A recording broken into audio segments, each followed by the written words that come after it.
Hello friends, नमस्कार। कैसे हैं आप लोग? उम्मीद करता हूँ अच्छे होंगे।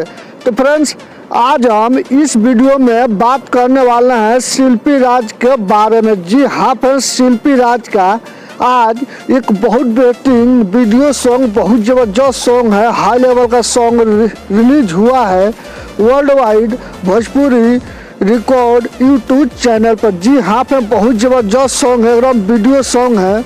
जी सॉन्ग का नाम है बुलेटवा वाले जीजा जी। जी हाँ फ्रेंड्स, बुलेटवा वाले जीजा जी बहुत ज़बरदस्त सॉन्ग है, होली स्पेशल सॉन्ग है। अगर आप लोग नहीं सुने तो एक बार जरूर सुनिए सॉन्ग को। और इसमें एक्ट्रेस है नीलम गिरी। जी हाँ फ्रेंड्स, नीलम गिरी बहुत बेहतरीन एक्ट्रेस है, वीडियो सॉन्ग है, बहुत ज़बरदस्त सॉन्ग है। अगर आप लोग नहीं सुने तो एक बार जरूर सुनिए गानों को और खूब ढेर सा प्यार आशीर्वाद दीजिए शिल्पी राज को। प्लीज़ मेरे चैनल को सब्सक्राइब कर लीजिए, हमेशा अपडेट लाते रहूँ।